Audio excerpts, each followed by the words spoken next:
ऋषि उड़िया बाबा को भी एक उपासक ने प्रश्न किया था कि महाराज जी मन कैसे रुके। तो उड़िया बाबा ने उत्तर दिया नियम पालन से। यदि हम नियम पर दृढ़ रहें तो मन हमारा क्या कर सकता है। नियम तो परमात्मा देखता है, हम लोग नियम पर दृढ़ नहीं रहते, इसी से हमारे देश की दुर्दशा है। संध्या वंदन तक का नियम जाता रहा है, भजन करने के लिए नियम की बड़ी आवश्यकता। हाँ, बड़े नियम की आवश्यकता है। तो जैसे प्रातः काल से सायंकाल तक की हर व्यक्ति की अपनी एक दिनचर्या होनी चाहिए। ऐसा नहीं कि आज हम 4 बजे उठे, कल 7 बजे उठे, पर फिर मन को आप कंट्रोल नहीं कर पाएंगे। मन के लिए एक दिनचर्या होनी चाहिए कि हमको 10 बजे सोना है, 4 बजे उठ जाना है, तो फिर 4 से 4:15 नहीं होना चाहिए, 4 बजे उठ जाना, ऐसा नियम बना ले। और उठ करके हमको थोड़ी देर नाम जप करना है, थोड़ी देर हमें वाणी जी का गायन करना है, थोड़ी देर हमें ध्यान, एक अपनी दिनचर्या। फिर हम अपने संसार के कार्य के नियम, जो संसार के कार्य हैं, उनको भी करते हुए भगवान को समर्पित करें। जैसे जो पद में है, जो आपको राष्ट्र सेवा मिली है, जो आपको समाज सेवा के पद मिले हैं, या आपको जो घर की सेवा के कार्य मिले हैं, उनमें बहुत धर्म पूर्वक आचरण होना चाहिए। अगर आप अधर्म आचरण करते हैं, अपने पद का दुरुपयोग करते हैं, तो आप सुबह जग करके थोड़ा माला चला लीजिए, फिर भी आपका कल्याण नहीं होगा, क्योंकि आप अपने पद का, अपने सेवा का दुरुपयोग कर रहे हैं। जैसे हम जानते हैं कि अधर्माचरण है, ये अधर्मी है, हमें पता है दोषी है, और वो हमको कुछ धन दे देता है, और हम उसको मुक्त करवाने की बात सोचते हैं, और जो निर्दोष है उसको फंसा देते हैं। अब तुम चाहे जितना माला चलाने की कोशिश करो या दान पुण्य करो, वो तुम्हारा अधर्म आचरण, वो अधर्म का धन तुम्हें सतमार्ग में नहीं जाने देगा। नियम लेना चाहिए कि जिस पद में है, जिस धर्म में है, जिस कर्तव्य में है, चाहे कुछ भी हो जाए, हम अपने कर्तव्य से विमुख नहीं होंगे। जितना जप महान है, उतने कर्तव्य महान है। दोनों बातें समझना है। माला फेरा और इसके बाद बेईमानी, अधर्माचरण, इनका कोई नियम नहीं है कि हमें कैसे चलना है, तो वो माला काम नहीं कर पाएगा, क्योंकि उसका तभी सत्य भाव माना जाएगा माला जपला जब धर्माचरण है। धर्माचरण नियम से। बोले वो बड़े कट्टर नियम वाले हैं, उनको घूस नहीं, आप उनको भयभीत करके नहीं काम करवा सकते, प्रलोभन में काम नहीं करा सकते। ये हमारी गृहस्थी है ना, तो गृहस्थी के पालन के लिए धन चाहिए, और धन के लिए हम धर्म को आगे रखें, धन को नहीं। धर्म को, हमारा कर्तव्य क्या, प्रायः जैसे पूज्य बाबा ने कहा, आज हमारे देश में बहुत दुर्दशा हो रही है। दुर्दशा हो रही, क्यों? क्योंकि सब अपनी जगह से गलत हो रहे हैं। अगर अपनी जगह हम ठीक रहे तो हमारी दुर्दशा नहीं होगी। हमारा भजन कम होगा, लेकिन हम धर्म से चल रहे हैं तो हम विजयी होंगे। हम भगवान को प्रसन्न कर सकते हैं, क्योंकि हमें जो कार्य मिला है वो भगवान का ही कार्य, सृष्टि भगवान का कार्य। जैसे नए बच्चे कुछ वकालत पढ़ रहे थे, तो यहाँ आके प्रश्न किया था कि हम जानते हैं कि वो दोषी नहीं है, हम जानते हैं कि वो दोषी है, पर दोषी हमें पैसा दे रहा है, तो हम वकालत पढ़ी इसीलिए, हम उसको जिताएंगे, फिर क्या कोई पाप है? तो उनका खुला पाप है। बोले नहीं, हमारी कोई ऐसा कंपनी दो, ऐसा कुछ बोले कि हमारी कंपनी को ये सिखाया जाता है, तो हमको तो ये करना ही होगा, अगर नहीं करेंगे तो हमारी वकालत का मतलब क्या रहा? तो नहीं, वकालत का मतलब अधर्मी को मुक्त करवाना नहीं है। वकालत का मतलब अधर्मी के सबूत एकत्रित करके उसको दंड दिलवाना है, और धर्मात्मा को मुक्त करवाना है। अब इसके लिए आपके पास अर्थव्यवस्था अगर कमजोर भी है, तो धर्म व्यवस्था आपकी पूरी है। धर्म व्यवस्था ठीक है तो परिवार स्वस्थ रहेगा, सुखी रहेगा, भगवान आप पर प्रसन्न रहेंगे। अच्छा, फिर हमने तर्क रखा कि जैसे आपकी बहन के साथ कोई गलत व्यवहार करे, आपको पता है, और वो आपको 10 लाख रुपया घूस दे, तो क्या आप उसका पक्ष लेंगे? नहीं। तो फिर दूसरी बहन के साथ किया है। अब यहां विचार करना है ना, अपने भाई का अगर कत्ल किए हो, मुझे पता हो कि ये दोषी है, तो क्या हम पैसे से उसको मुक्त करने देंगे? लगेगा कि जान की बाजी लगा देंगे, और तुम्हें हम ऐसे ही एक गरीब आदमी की किसी ने हत्या की है, तो आपका पक्ष बनता है। पर यह ज्ञान कहां मिलेगा?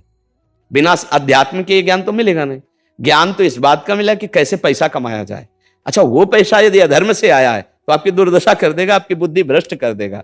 तो जो बाबा कह रहे हैं कि आज हमारे समाज की बड़ी दुर्दशा हो रही, उसका कारण यही है कि हमें अध्यात्म का ज्ञान नहीं, हमें धर्म का ज्ञान नहीं, और बड़ी बड़ी गलतियां हो जाती है। बिल्कुल पता है आदमी निर्दोष है, और हम धन के प्रभाव से उसको दंड दे देते हैं। वो दंडा भगवान जब आपको पलट कर देंगे तो आप सह नहीं पाओगे। उसका परिणाम बहुत बुरा होता है।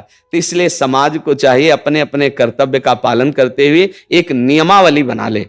जैसे कुछ दुकानों का नियम होता है कि वहां फिक्स रेट होता है, नहीं होता, वहां ये नहीं चलेगा कि कसम से कहते हैं कि तुम्हें हम अपना जान करके कि 100 रुपया मीटर ये मिला है, हम बिल्कुल मुनाफा नहीं ले रहे।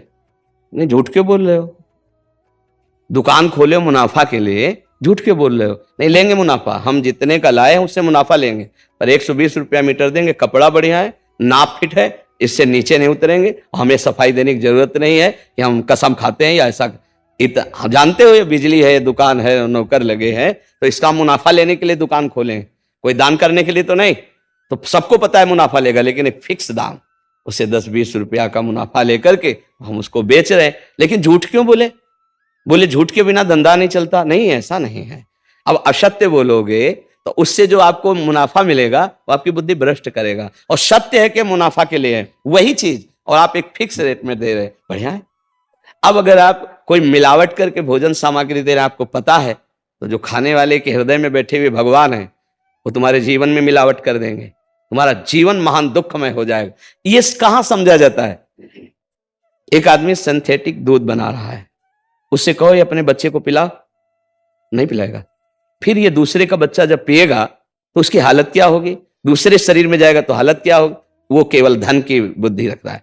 एक आदमी घी में केमिकल मिला रहा है, एक ऐसे अभक्ष पदार्थ मिला है, वो स्वयं नहीं खाएगा, लेकिन वो होटलों में भेजा जाएगा, हजारों लाखों लोग खाएंगे, बीमारी बढ़ेगी, उसको रुपया से मतलब है।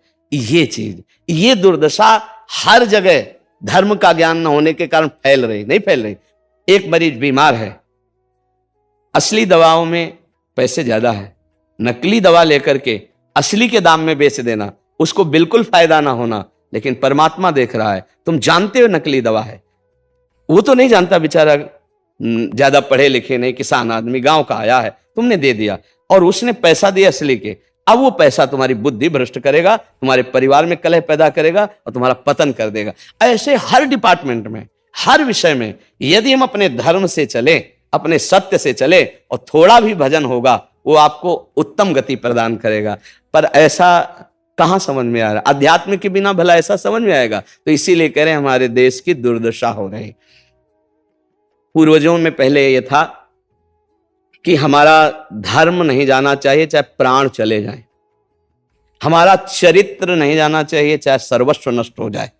आज इसकी कोई परवाह नहीं, तो उसी से बुद्धि भ्रष्ट हो जाती है, जीवन एक पशुवत आचरण वाला हो जाता है, और वो अपने को बड़ा सुखी समझने लगते हैं कि हमारे पास बड़ा वैभव है। लेकिन प्यारे, उस दिन को याद करो जिस दिन तुम्हारा आखिरी समय होगा, ना तुम्हारा फार्म हाउस जाएगा, ना महल तुम्हारा जाएगा, ना बैंक बैलेंस जाएगा, ना कोई व्यक्ति और ना ये शरीर। अब तुम्हारे कर्म तुमको भोगवाएंगे। उस समय की कौन याद करता है? अगर उस समय की याद हो तो भय लग जाए कि नहीं नहीं, पाप नहीं करूंगा, क्योंकि जाना है यहां से। अच्छा, कब जाना कुछ पता नहीं, किसी भी समय ट्रांसफर हो सकता है इस शरीर से। तो हमें लगता है कि महापुरुषों के जो वचन है कि हमें एक नियम से जीवन जीना चाहिए, धर्म पूर्वक जीवन जीना चाहिए, अपने कर्तव्य का पालन करना चाहिए। जो हमारे लिए कर्तव्य, आज प्रायः धन प्रधान बुद्धि होने के कारण कर्तव्य स्वाहा हो रहा है। एक विद्यालय में विद्यार्थी के लिए जो गुरु पद में बैठा है, उसका क्या कर्तव्य है?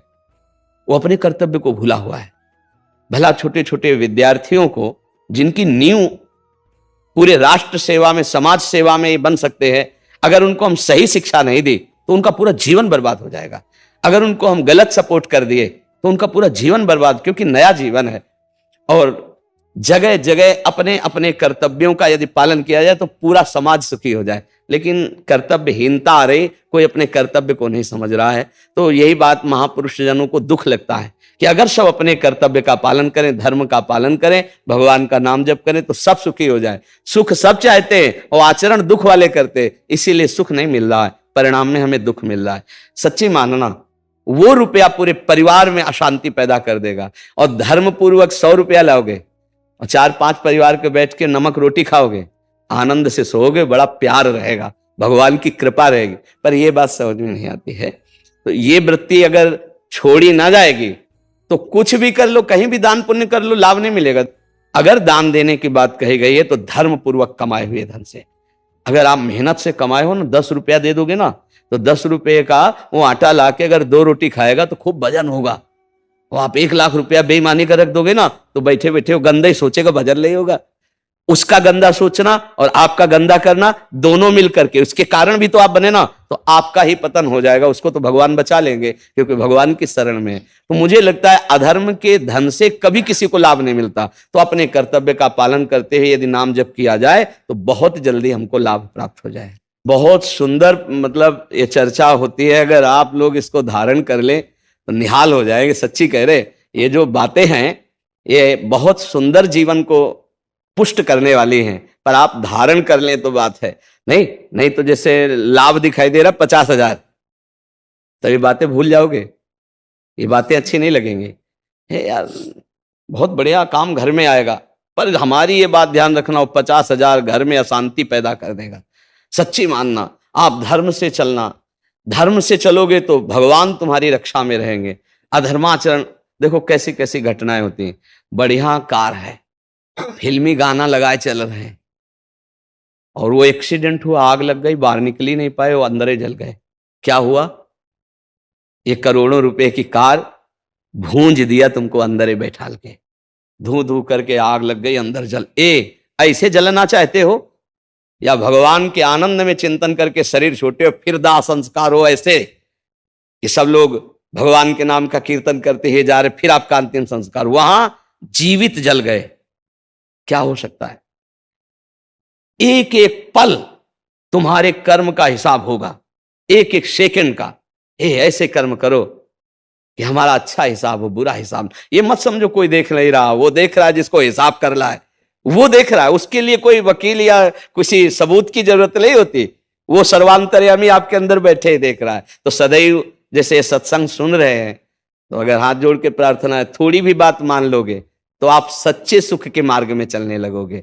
नहीं तो भाई बहुत गंदी हवा चल रही है, माया की बहुत गंदगी ऐसी फैल रही। कलिकाल है ना कि ये बातें किसी को पसंद नहीं आती। वो बात बताओ कि हम कितना रुपया कमा ले, कैसे कितने भोग ले, और वो अध्यात्म में नहीं है।